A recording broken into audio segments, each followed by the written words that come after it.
할렐루야. 오늘은 시험 받으러 가신 예수님에 관하여 말씀을 좀 나누려고 합니다.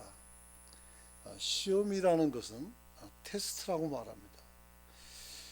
그래서 근데 사실은 여기서 성경에서 말하는 그 시험은 누구를 평가하는 그것과는 좀 다른 것이기도 합니다. 그러나 중요한 것은 우리는 그 시험을 통해서 우리의 신앙과 또 우리의 생각을 하나님 앞에 보여주게 됩니다. 그러므로 시험은 우리에게 어떤 사람들은 부정적인 이미지로 사용하지만 꽤나 긍정적일 수도 있는 겁니다. 그러므로 시험을 두려워하지 말고 피하려고도 하지 말고 여러분들이 잘 이겨나가는 성도가 되시길 축원합니다. 우리 한국교회는 세계 역사를 통틀어 보더라도 초대교회 이후에 가장 급격하게 급속도로 교회 성장을 이룬 교회입니다. 그래서 우리는 정말 그것에 대한 자부심과 자랑을 가지고 있었습니다. 여러분, 특별히 동양 문화권에서 우리 한국처럼 빠르게 복음의 성장을 이룩한 나라가 없습니다. 유일무이합니다. 서양을 보더라도 이런 경우가 별로 많지 않더라는 것입니다. 사도들이 직접 움직이던 그 시대 외에는 이런 엄청난 일들이 나타난 적이 없었습니다. 한 15년 전에 목회와 신학에서 한 신학자를 초청했습니다. 캐나다 녹스 칼리지죠. 녹스라는 데, 녹스 대학이죠. 거기서 신학학 교수로 일하는 브래들리라는 사람이 우리나라에 와서 한국 교회를 이야기했습니다. 그는 이렇게 말합니다. 한국 교회는 북미 교회의 영향을 받았다. 맞습니다. 북미 교회의 영향을 받았다는 것은 복음주의 계열, 정통 복음주의 계열의 신앙을 받아들였다는 것입니다. 이것은 우리에게 큰 복인 줄 믿으시기 바랍니다. 물론 지금 미국은 신학교가 다 자유화되어서 실제로 보수 신학을 찾기가 어렵습니다. 풀러나 여러 가지 우리 선배들이 다녔던 학교는 이제 자유주의 신학대학으로 바뀐 지가 오래입니다. 그러므로 지금 자랑할 건 아니지만 어쨌든 북미 기독교의 보수성을 물려받았다 그래요. 그런데 한국 교인들은 북미 교인들과는 다른 신앙의 모습을 보여준다 이렇게 말합니다. 다른 방법으로 복음의 이야기를 접근한다 이렇게 이야기를 합니다. 왜 그러느냐? 한국은 어려운 경제, 사회, 문화 그리고 나라를 빼앗긴 경험을 통해서 또 남북의 분단과 정치적인 상황 속에서 아픈 과거를 가지고 있었기 때문이다 이렇게 말합니다. 물론 한국은 일제시대를 지나면서 교회가 상당히 큰 핍박과 아픔을 겪고 많은 순교자들을 배출을 하게 됩니다. 한 교회가 통째로 불타고 한 마을이 통째로 불타도 사람들이 모르고 지나가는 경우도 많이 있었습니다. 여러분, 뿐만 아니라 나라를 지키기 위해서 교회는 독립선언문을 낭독하기도 했고 교회 안에서요. 또 해방 이후에는 군사정권의 지배도 받았다.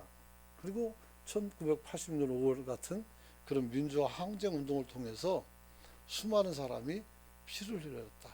이렇게 말합니다. 그래서 한국에 있는 교인들은 고통받는다는 것이 무엇인지를 정확히 알고 있다. 이렇게 말을 합니다. 과연 그런가요? 그럴 수도 있겠죠. 그런데 저는 이분이 한국에 대한 이해가 굉장히 낫다라는 생각을 해보게 됐습니다. 그분이 한 말과 또 이렇게 책을 보니까 한국에 대한 이해가 굉장히 적었어요. 그런 까닭에 그는 한국 교회의 어려움을 정치적 해석을 통해서 이해했고, 역사적 해석이나 정확한 통찰을 이루지 못했던 것을 발견할 수가 있었습니다. 그럼 한국 교회는 어떤 교회였길래 이렇게 큰 부흥을 이룰 수 있었을까? 아시다시피 구한말에 천주교가 들어와서 조상, 다시 말하면 제사 문제로 인해서 거대한 핍박을 받습니다. 그래서 수많은 사람들이 죽었고, 지금도 천주교 성지가 전국에 곳곳에 있어요. 거기는 전부 다 사람들이 순교한 장소이기도 합니다. 여러분들이 혹여 관광을 다니다가 천주교 성지라고 했다면 거기는 거의가 사람이 죽은 자리라고 생각하면 됩니다. 저도 세보진 않았지만 각 도마다 꽤 많이 있는 것으로 파악이 되었습니다.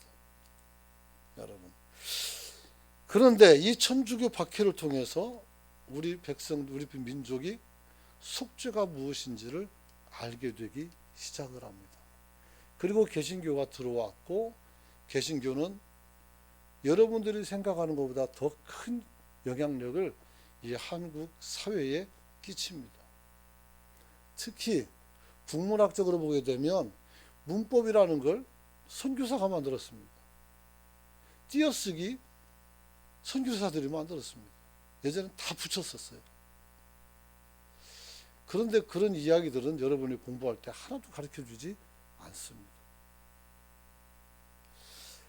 초기 전도할 때는 매서인을 통해서 성경을 팔고 또 전도지를 팔면서 그 사람들에게 그 이야기를 전해줌으로써 사람들이 어떻게 돼요? 이야기를 통해서 성경을 접하게 되고, 그리고 그들은 어떻게 돼요?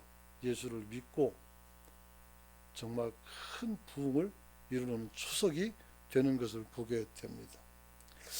초기 선교사들은 단순한 전도만 하는 것이 아니라 학교와 병원을 지어서 이 사회 전체를 치료하고 어우르는 그런 행동을 하기도 합니다. 더군다나 국가가 위기에 몰렸을 때는 언더우드 같은 경우는 고종황제의 외교 고문이 되어서 어떻게 돼요? 이 꺼져가는 국가를 살리기 위해서 함께 노력을 합니다. 나중에 황제가 승하하신 후에는 그 장례를 집례할 수 있었던 것도 교회 덕이었었습니다. 그러나 이런 내용은 여러분들에게 전혀 교육되지 않습니다. 뿐만 아니라 오늘 네비우스 전도 운동을 통해서 세계에서 볼 수 없는 현상이 생기는데, 감리교, 성결교, 장로교들이 어떻게 돼요? 힘을 합하여 한 나라를 복음화시키기 위해서 서로 경쟁하는 것이 아니라 선교지를 분할해서 그 담당 지역을 복음화시킴으로 효과적인 선교 활동을 진행했던 것이 바로 우리나라의 기독교의 모습이었습니다. 뿐만 아니라 여러분들이 잘 알고 있는, 가장 많이 들었던 평양 대부흥운동은 예루살렘의 성령운동과 거의 버금가는, 거기에 필적하는 그런 것으로서 부흥의 거대 담론을 담게 됩니다. 그리고 그 결과로 인해서 한국교회는 급속도로 회개운동과 그 다음에 전도운동이 발전하게 되고, 구한말에 많은 사람들에게 영향력을 끼치면서 희망을 품게 합니다. 그러다가 해방이 되었고, 해방 이후에는 학교와 병원, 그리고 고아원, 6.25 이후에 특별히 그런 걸 많이 세우고, 그 다음에 어려운 그늘진 곳을 찾아다니면서 봉사하고 그들에게 희망을 주는 그런 엄청난 일들을 감당합니다. 특별히 장애인은 사회에서 인간으로 취급받지 못하는 그런 마타도의 대상이었습니다. 특히 가족에게 아이 병신아 이러면서, 죄송합니다, 그때 그분들 그랬다는 얘기, 내가 그런 게 아니고. 그래서 그러면서 어떻게 발길질을 하고 폭력이 또 폭언이 난무하였습니다. 그 사람들에겐 교육의 기회가 주어지지도 않았습니다. 그러나 교회에서는 그들을 모았고 장애인 선교 단체를 통해서 그들에게 교육과 재활의 기회를 제공하는 그런 모습도 있었음을 보게 됩니다.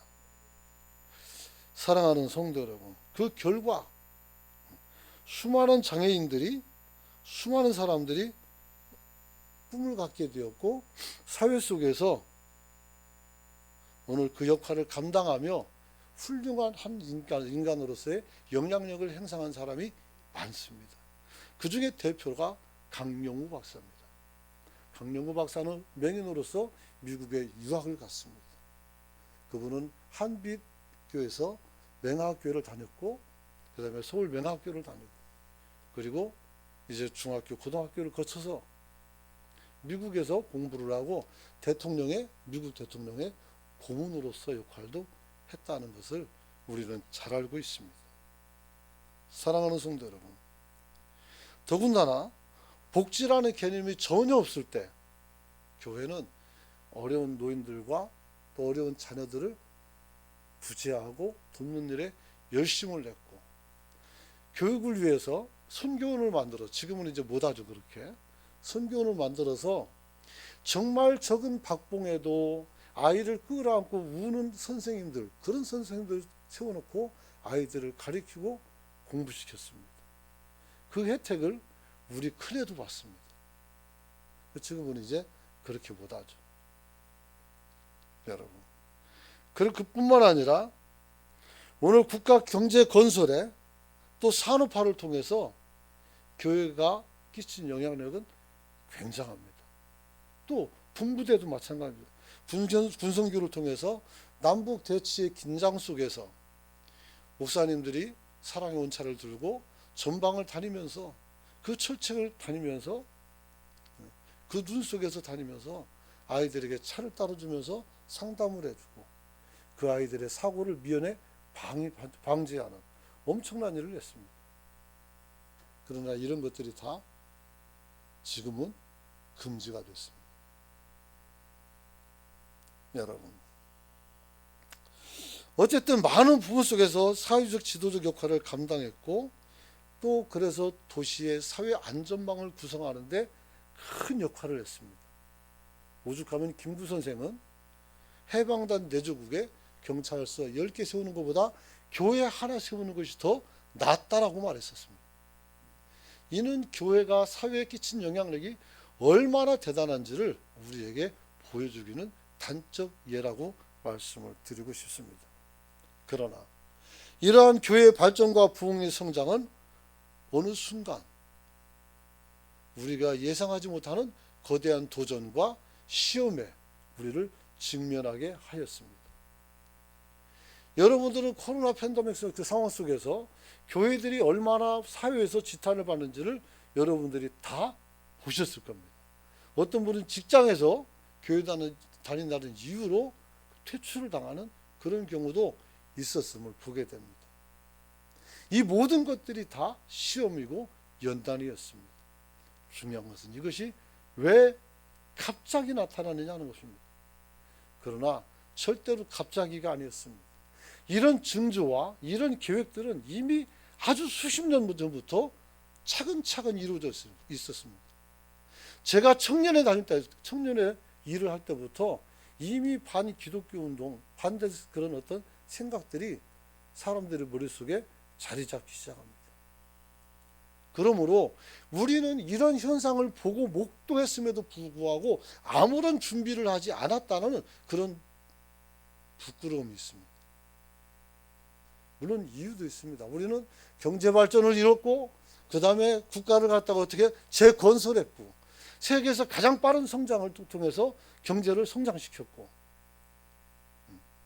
그럼 굉장히 자랑스러운 것도 있지만 우리의 지식이나 지혜는 굉장히 뒤처졌다는 겁니다. 그래서 오늘 사람들이 이성주의와 합리주의로 대표되는 이 모더니즘이 무너지는 것이 1960년대인데 세계가 변동을 일으키고 세계가 변화되고 세계가 난리가 나는데 우리는 너무나도 평온했던 것입니다. 아마도 북한이 가로막고 있고 그 다음에 밑에는 바다고 그야말로 우리도 섬나라 아니겠어요? 섬나라. 그러다 보니까 우리가 세상에 있는 문물을 받아들이고 학문을 받아들이고 세계의 흐름에 우리가 함께 부응하지 못하는 것은 어쩌면 당연한 것일 수 있습니다. 70년대만 하더라도 해외 갔다 온 사람이 거의 동네에서 찾아볼 수가 없어요. 저희 동네는 전무했었고 면 단위에도 사람이 해외 갔다 온 사람이 없었습니다. 중요한 것은 그때 포스트 모더니즘이 나옵니다. 이 포스트 모더니즘은 뭡니까? 합리주의, 그 다음에 이성주의를 거부합니다. 미셸 푸코라는 사람은 1960년도에 상담하게도 굉장히 이 사람이 영향력을 끼친 사람인데 이 사람이 법리와 우리가 말하는 우리 법이잖아, 법. 이런 것들은 또 지식이라는 것은 우리를 다스리고 우리를 어떻게 해야 돼요? 억압하기 위한 도구라고 말했습니다. 그러므로 우리는 이런 합리성과 이런 이성주의에서 탈피를 해서 각 개인의 삶을 추구해야 된다라고 가르쳤어요. 그리고 그 결과가 오늘날입니다. 그 영향력은 너무 커서 그 영향력이 정말 너무 커서 교회가 감당할 수도 없을 만큼 컸습니다. 60년대, 70년대 미국 사회가 어떤 사회였는지 여러분들이 조금만 자료를 찾아보면 알 겁니다. 미국 사회가 홍역을 알으면 일본이 조금씩 홍역을 알아요. 그리고 일본에서 홍역을 알면 그것이 우리나라에게 옵니다. 그 시간 갭이 거의 10년에서 15년. 지금도 마찬가지예요. 만약에 여러분들이 어떤 사업 구상을 하기 원한다면 지금도 마찬가지예요. 서구를 여행을 가야 돼요. 그리고 일본을 여행을 가야 돼요. 이 사람들이 어떤 생활 방식과 어떤 사고를 가지고 사는지 보게 되면 이것이 몇 년 후에 우리나라에서도 이루어지는 사고라고 생각하면 돼요. 그리고 우리나라가 일어났던 사건들이 정확히 한 10년 정도 되면 중국에서도 일어나게 된단 말이에요. 다른 예를 들면 88년 이후에 90년대에 증권 파동이 일어나요. 증권 파동이 일어나는데 올림픽이 끝나고 나서 개발도상국에서 일어나는 흔한 일 중에 하나였어요. 우리만 그런 줄 알았어요. 그때 나중에 중국도 그렇게 됐단 말이에요. 혹시 펀드 하신 분들 그때 손해를 좀 많이 보셨을 것 같아요. 세상을 읽는다는 것은 굉장히 중요합니다. 여러분. 그러므로 이런 상황 속에서 우리에게 준 거대한 시험은 무엇일까? 여러분들 개인적인 아픔이나 여러분의 개인적인 슬픔이나 이런 것들이 아닙니다. 지금 말하는 것은 우리 전체 한국 교회뿐만 아니라 이 사회 전체가 누리고 있는 그런 아픔을 얘기하는 것입니다. 여러분, 오늘 교회는 포스트 모더니즘의 영향을 직간접으로 매우 강하게 받고 있습니다. 그래서 물질주의 경향이 교회 안에서 팽배해졌습니다. 그 교회 사람들도 어떻게 돈이면 되는 줄 알아요. 어떤 분은 이렇게 말해요. 목사님, 돈만 많으면 장로도 될 수 있는 거 아닙니까? 이렇게 말해요. 참나 벼락 맞은 소리 진짜로. 그렇지 않습니다. 그렇지 않아요. 근데 그렇게 생각을 한다는 거예요. 제가 모르는 어떤 것이 있는지 모르겠지만 중요한 것은 물질주의가 교회를 지배하고 있는 것은 사실인 것 같습니다. 교회도 돈이 많은 교회가 더 힘이 있고, 사람도 적고 돈이 적은 교회는 힘을 못 씁니다. 안타깝죠. 언제부터인가 돈을 들고 다녀야 일할 수 있고, 그걸 내려놓으면 아무것도 안 돼요. 믿음 하나면 다 되는데, 믿음 하나면 다 되는데 언제부터인가 그렇단 말이에요. 이는 우리가 정말 회개할 일인 줄로 믿으시기 바랍니다. 더 무서운 것은 우리가 거기에 잠식되어서 신앙생활하면서도 돈을 생각하고 돈을 벌려고 하는 그런 모습을 갖고 있다는 것입니다. 이것이 정말 두려운 일이라고 생각합니다. 뿐만 아니라 교회의 일치를 무너뜨리고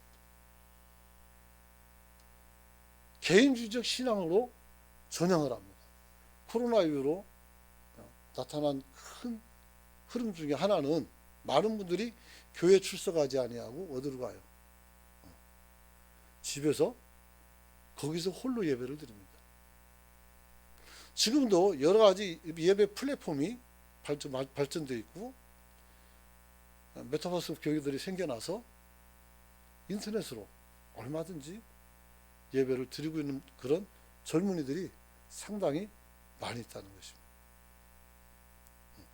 그들은 교회에 나오려고 하지 않습니다. 왜냐하면 간섭하고 나를 갖다 봐도 옥죄는 것 같으니까. 나 개인의 성향은 중요하게 여기지 않고 교회 전체만 이끌어 가려고 하니까 그게 싫은 겁니다. 그게 다 뭐라고요? 포스트 모더니즘의 역할이란 말이에요. 우리는 이것이 얼마나 깊숙이 우리 사회에 들어와 있는지 잘 감을 못 잡아요. 여러분들의 가정 속에서도 이미 이런 생각이 팽배합니다. 너는 너, 나는 나. 부부가 결혼했음에도 불구하고 너는 너, 나는 나라는 재산도 따로 관리합니다. 결혼한 여자가 남자친구가 있고 결혼한 남자가 여자친구가 있는. 그러려면 왜 가정을 가는지 이해를 못하겠습니다. 그러니까 가정을 가질 필요가 없다라고 생각합니다. 그래서 무가족, 1인 가족이 생겨나요. 식당에서도 혼자 밥 먹을 수 있는 장소가 많이 늘어납니다. 이것은 사회적 현상이에요. 그런데 교회는 여기에 대해서 관심을 적습니다. 또 교회는 교회대로 다양성 있게 살아갑니다. 우리는 이런 교회다. 우리는 이런 특색이 있다. 그리고 우리에게 모여라 해서 자기들의 교회만 어떻게 성장시키고 발전시키고 그것으로서 모든 것을 다 한 것처럼 여깁니다. 오늘의 주제는 시험입니다. 여러분, 특별히 미셸 쿠퍼의 영향을 받아서 쿠프가 아니고 미셸 쿠퍼의 영향을 받아서 교회 법률과 가르침은 교회를 운영하기 위한 그리고 선신자들을 억압하기 위한 것으로 이해해서 교회에 대해 반발하는 그런 사람들이 생각보다 훨씬 많습니다. 그러나 그렇지 않습니다. 근본적으로 교회라는 것을 이 사람들이 어떻게 이해하려고 들지 않습니다. 그러다 보니까 어떻게 돼요? 문제가 심각해지는 겁니다. 교회는 인본주의가 아니라 신분주의입니다.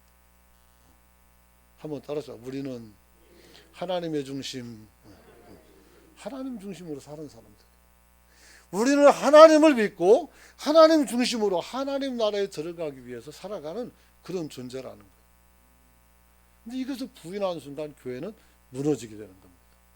그래서 교회가 무너졌고 사람들은 교회를 공격하기 시작하고 처음 신천지가 코로나에 감염됐을 때 사람들은 같이 막 신천지를 비난했어요. 교인들이.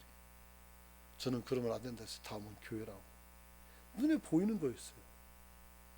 너무 눈에 보이는 핍박이 눈앞에 있는데 우리는 그저 우리가 미워하는 누군가를 쳐주니까 좋은 거예요. 이게 얼마나 무지몽매한 모습입니까?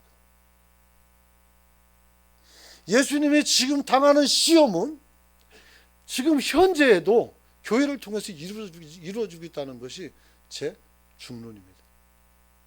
판단이고. 언제까지 주님을 시험할 겁니까? 그래서 이런 한 달 동안에 여러분들에게 저는 무엇을 말했습니까? 하나님의 부르심을 얘기한 겁니다. 하나님을 부르신 사람들이 이 자리를 채우고 그들이 하나님의 부르심에 합당하게 살아가고, 그게 신앙생활 다예요.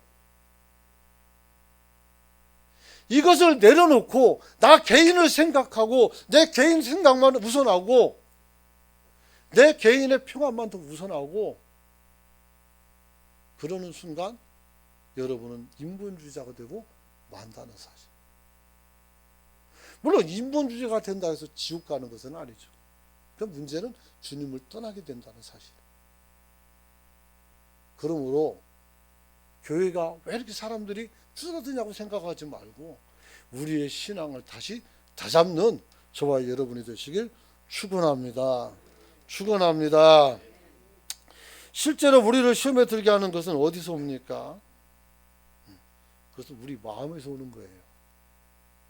야고보서 1장 14절 15절 같이 한번 읽어봅시다. 시작.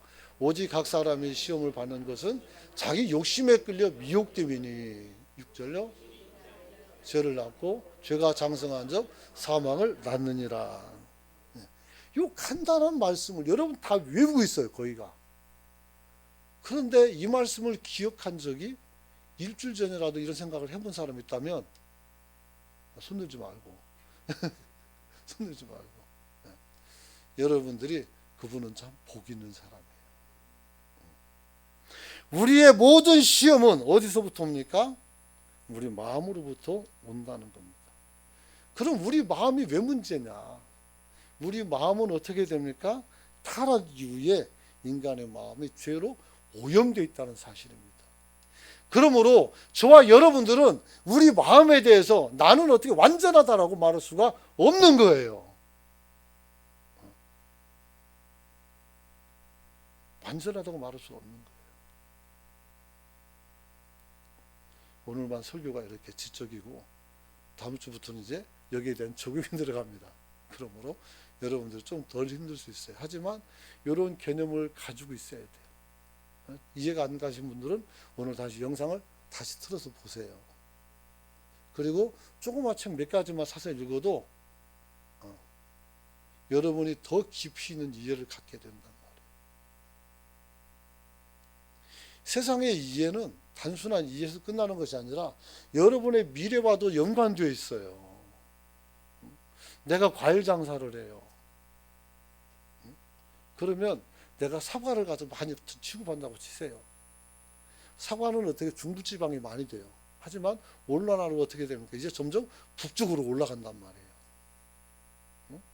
그러면 이게 몇십 년 지나면 이제 우리나라에서 남부 쪽에서는 사과가 맛이 없고 북한 지역에서나 맛있는 사과가 나올 수가 있게 되는 것이죠. 우리가 이런 건 조그만 것만 읽기만 해도 내가 이것을 언제 사업을 바꿔야 될지 시기가 나오는 거예요. 이런 거 생각을 안 하니까 어떻게 돼요? 감에 의지하는 거예요. 감에. 정말 답답한 거죠. 눈을 가리고 옆에 막 가시바지 잔뜩 있는 길을 가면서 감으로 간다? 그러면 어떻게 돼요? 가시에 찔려서 온몸에 상처가 날 거예요. 사랑하는 성도 여러분, 오늘 에레미야는 이렇게 말합니다. 만물보다 거짓되고 심히 부패한 것이 사람의 마음이라고 말했습니다. 사도 바울도 내 속에 곧 육신의 선한 것이 거하지 아니하는 줄 아노니 원하면 내가 있으나 선을 행하는 것은 없노라. 내가 원하는 바로 선을 행하지 않고 도리어 원치 아니하는 악을 행하는도다. 이러면서 탄식해요. 오호라 나는 곤고한 자다. 이러면서 탄식을 해요. 여러분, 우리 마음은 믿을 것이 못 됩니다. 그래서 어떻게 돼요? 우리가 기도하자. 성령 하나님 내 안에 오셔서 나를 붙잡아 주시고 이끌어 달라고 기도하잖아요. 하나님이 내 안에 들어오고 내가 주님과 연합되지 않으면 안 돼요. 그래서 나는 포도나무니 너희는 가지라 이렇게 말하는 거예요. 가지가 포도나무와 연하지 않으면, 좀 붙어있지 않으면 열매를 맺을 수가 없다고 했어요. 아니, 열매는 고사하고 살 수도 없어요. 그래서 그 가지는 밖에 버려서 사람에게 밟히는 거예요. 우리의 신앙이, 우리의 영혼이, 우리의 육신이 분별력이 없어서 망하는 거예요. 사람의 죄가 무엇입니까? 하나님을 알지 못하는 것이 죄라는 거예요. 하나님을 알면 죄에서 벗어나지만 하나님을 모르면 어떻게 돼요? 자기 생각이 옳은 줄 알고 자기 생각만 따라가다가 결국은 자기 똑똑한 맛에 살다가 나중에 죽어서 어딜 갈지 알아서 생각하세요. 갈 곳은 한 곳이란 말이에요. 사랑하는 성도 여러분, 우리가 분명히 알아야 될 것은 사탄은 시험하는 자라는 것입니다. 사탄은 히브리어입니다. 히브리어. 뜻은 대적자, 고소자 이 뜻입니다. 우리를 시험한다는 겁니다. 우리를 대적해서 우리 길을 막고 여러분을 참수하고 고소하는 거예요. 법원에 가면 검사가 그거예요. 검사가 마귀냐? 그건 아닙니다. 아셨죠? 검사는 마귀가 아닙니다. 죄 지은 사람은 죄를 드러내는 역할을 한단 말이에요. 우리 주님은 어떻게 돼요? 그 죄를 덮는 역할을 하죠. 예수의 피를 뿌리고 바르고 덮어서 저와 여러분들의 허물을 감춰주는 줄 믿으시기 바랍니다. 여러분, 서로가 내가 머리다, 내가 머리다 하고 싸우면 어떻게 돼? 세상이 혼란한 거예요.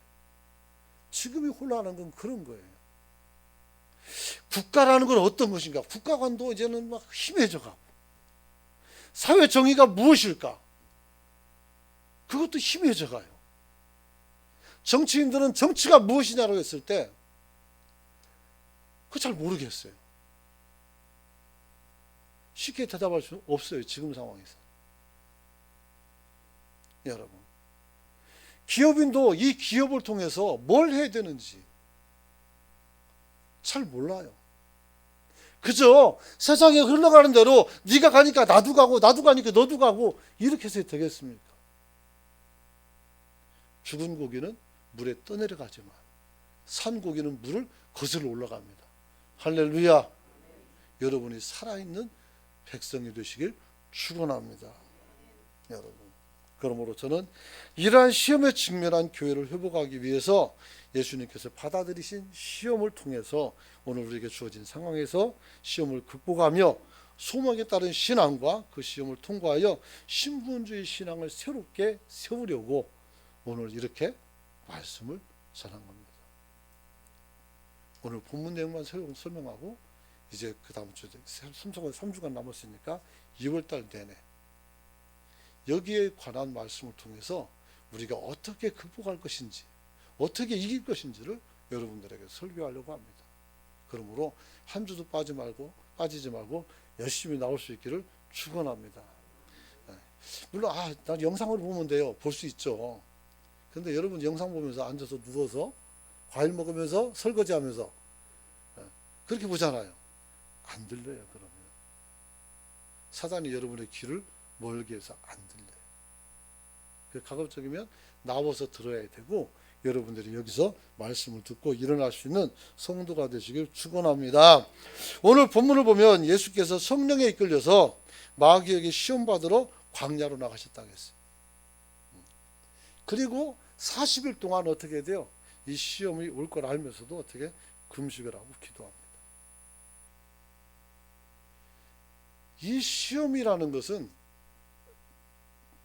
말씀드린 것처럼 내 마음과 생각 이런 것들을 다 보여주는 거예요. 그렇기 때문에 절대 쉽지 않아요. 특히 내 마음이 어디가 허약한지 사단은 정확히 알고 여러분들에게 도전에 들어가는 줄 깨닫기를 원합니다. 그러면서 그러므로 자는 자는 깰지어다. 잠든 자는 깨야 돼요. 지금 우리가 자서는 안 돼요. 영이 깨어나는 성도가 되시길 축원합니다. 축원합니다. 오늘 시험하는 자는 40일 금식한 예수님 앞에 세 가지 시험을 이야기합니다. 돌로 떡덩이를 만들어 먹어라. 아니, 돌로 떡덩어리 만들 것 같으면 40일 금식을 왜 하십니까? 안 드시려고 금식하는 거 아니겠어요? 그런데 금식을 하면 어떻게 돼? 인간의 욕망은 먹는 것에 굉장히 민감해져요. 제가 20일 금식하는데 40일을 못 해봤어요. 20일 금식을 했어요. 소금도 안 먹고. 그때 산 너머에서 짜장 볶는 냄새가 거기까지 와요. 상당히 먼 거리인데도 그 냄새가, 구수한 냄새가, 그때서는 다짐했어요. 나가면 짜장면만 먹을 거라고. 짜장면만 먹을 거라고. 그런데 그렇게 또 되지는 않았어요. 여러분, 오늘 네가 하나님의 아들이거든 이렇게 말합니다. 네가 하나님의 아들이거든. 하나님의 아들 맞아요. 근데 우리의 확신을 지우는 거예요. 40일 정도 굶어주면 의식이 희미해져요. 우리 윤병희 목사님이 40일 금식 기도를 10번 했다고. 10번. 그래가지고 하여튼 죽을 뻔한 적도 많고 그래요. 그래서 지금 호주에 가 있는데 오시면 한번 제가 섬기려고 그래요. 우리 교회 오셔가지고 설교를 한번 드리려고 그래요. 여러분, 또 두 번째 시험이죠. 마귀가 거룩한 성, 예루살렘 성이죠. 성전 꼭대기에다가 예수님을 세워놓고 말을 합니다. 네가 만약 하나님의 아들이거든 뛰어내리라. 그러면 하나님이 너를 잡을 걸, 받을 거라는 거예요. 아이고 참네. 이건 성경에 있는 말이에요. 있는 말이에요. 여러분, 그때 주님께서는 어떻게 돼요? 하나님을 시험하지 말아라 이렇게 말합니다. 여러분, 그리고 마지막은 뭡니까? 자기를 경배하라는 거예요. 하나님의 아들이신 예수님께 사탄 자기를 경배하라는 얘기예요. 인간의 옷을 입었기 때문에 모든 능력이나 모든 부분 속에 다 내려놓으셨단 말이에요. 주님은. 주님이 기도해서 사람들을 고친 것은 어떻게 돼요? 주님의 능력이 아니라 그분도 기도해서 그런 역사를 일으킨 줄 믿으시기 바랍니다. 그런 거예요. 그냥 한 게 아니에요. 그러므로 주님도 시간과 공간의 제약을 받아요. 그동안 그렇게 살아본 적이 한 번도 없어요. 예수님은 영원한 존재이고 시간과 공간의 제약 없이 아무 데나 이렇게 들어갈 수 있는데, 신인데 모든 것을 다 폐쇄해버린 거예요. 여러분, 그래서 내게 경배하면 모든 것을 내게 준다는 거예요. 여러분, 안 줘도 모든 것은 난 주의 것인 줄 믿으시기 바랍니다. 근데 우리가 약해지면, 희미해지면 이것을 뺏어가는 거예요. 시험은 이런 겁니다. 그러므로 말씀 마칩니다. 사랑하는 성도 여러분, 지금은 우리가 전쟁은 아니지만 세 가지 전쟁을 치르고 있습니다. 첫 번째는 문화전쟁입니다. 그건 내가 설교 시간에 말도 안 했지만 입도 안 뗐어야지. 근데 문화전쟁이에요. 문화는 그 시대의 보편적 사고를 반영합니다. 우리는 안타깝지만 불교에게 문화적으로 졌어요. 문화전쟁에서. 제가 논문 하나 갖고 있어요. 거기 보면 이미 80년대에 세상에 돌아갈 것을 예견하고 지금 절에서는 템플스테이나 여러 가지 많은 이런 것들 프로그램을 그분이 다 소개해놨어요. 템플스테이는 원래가 유럽에서는 우리가 교회를 방문하고 돌아다니면서 순례하는 거예요. 근데 이런 프로그램을 그들이 다 만들었어요. 그리고 선점을 했어요. 그래서 국내 국가에서 교회가 아니라 종교단체에 지불하는 돈의 70%가 넘게 다 사찰로 갑니다. 그 중에 또 교회가 거의 한 25% 가져가고, 천주교가 좀 가져가고, 그 다음에 다른 종단들이 조금씩 나눠 가지고 가요. 그런데 다른 종단에서는 교회가 다 가져간다고 그래요. 통계청 들어가서 봐봐요. 금방 잔뜩 써 있는 그걸 못 봅니까? 어디에 돈이 가장 많이 들어가고 있는지. 우리는 문화전쟁에서 다시 이겨야 됩니다. 할렐루야. 그저는 문화를 정복하라는 것이 제가 어떻게 돼요? 사람들에게 하는 표이기도 합니다. 두 번째는 사람들의 지식전쟁입니다. 지식전쟁. 지금 예전에는 우리가 어떤 아이디어가 있으면 그것을 가지고 사람과 나눠서 썼지만 지금은 지적재산으로 등록해버리면 거기서 돈이 나옵니다. 그래서 개인의 지식들이 어떻게 얼마나 중요한지 몰라요. 그러므로 여러분들이 가지고 있는 지식들을 잘 정리해서 그 가치를 창출할 수도 있는 겁니다. 물론 이 얘기 못 들어도 사는데 아무 지장이 없습니다. 그러나 여러분들이 나중에 노래를 하나 듣든지 뭘 하든지 어떻게 돼? 돈이 들어가는 것을 보게 될 겁니다. 그리고 마지막으로 뭡니까? 종교전쟁이 일어났습니다. 예전처럼 십자군처럼 칼 들고서 야 죽어라 하고 쫓아가는 것이 아니라 지금은 그렇게 안 합니다. 사람들의 마음을 어떻게 사로잡아 나갈 것인가. 그러면 우리 전도는 어떻게 돼요? 다양성을 수용한 전도 방법이 우리에게 나타나야 되는 거예요. 그렇죠. 그런 겁니다. 그래서 이 시험을 우리가 잘 극복해야 우리 교회가 10년, 20년 후, 30년 후에도 이 땅에서 존속할 수 있다는 것을 여러분들이 깨닫고 한번 따라하세요. 나는 영적 군사다. 영적 군사가 되어서 여러분들이 세상과 더불어 다투어 이길 수 있고 아무리 사람들이 개인주의가 돼도요 외로움이 있고 그 다음에 신앙심이 있어요. 그리고 고달퍼요. 그렇기 때문에 그 사람들에게 위로가 필요해요. 그리고 하나님의 도움이 필요하고 하나님의 구속이 필요합니다. 아담이 그 다음에 다른 많은 사람들이 하나님을 떠나서 자기 믿고 막 떠들었지만 결국 어디요? 하나님께 돌아가야 사는 겁니다. 오늘 우리가 주님 앞에서 군사가 되어서 세상을 정복할 수 있는, 그래서 우리가 어떻게 같은 생각을 가지고 위력 있게 그 생각을 어떻게 돼요? 우리 선하게 표출해낼 수 있다면, 우리가 신앙으로서 우리가 사회에 기여를 할 수만 있다면, 그러면 세계는 달라질 것입니다. 제가 들은 가장 많은 얘기 중에 하나가 교회가 왜 잠들어 있느냐는 이야기들이었습니다. 많은 사람들이 말합니다. 목사님 왜 교회는 가만히 있습니까? 목사님 왜 교회는 가만히 있습니까? 80년대 그렇게 큰 소요가 일어날 때 저도 그랬어요. 왜 목사님 교회는 가만히 있습니까? 우리는 이렇게 아픈데 왜 교회는 우리를 돌아보지 않는 겁니까? 그리고 그 요청은 지금도 여전히 들리고 있다는 사실입니다. 그러므로 우리 한번 기도합시다. 우리에게 주어진 이 사회적 현상과 이 세계적인 현상이에요. 그래서 우리나라뿐만 아니라 미국도 그러고 기독교가 핍박을 받아요. 중동은 말할 것도 없고 유럽에서는 더 그렇고. 그래서 오늘 우리가 기도해야 됩니다. 하나님께서 옥스퍼드 대학에서 3명의 청년이 기도를 합니다. 하나님 이 영국을 거룩한 나라로 만들어 달라고. 그랬더니 하나님께서 한 사람을 써서 성결운동을 펴니다.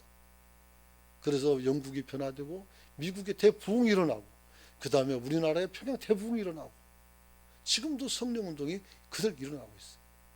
오늘 우리는 세 사람이 아니라 더 많은 사람들이 같이 한번 주 외치고 여러분이 받은 은혜대로 통성으로 기도하길 원합니다. 주여 참 좋으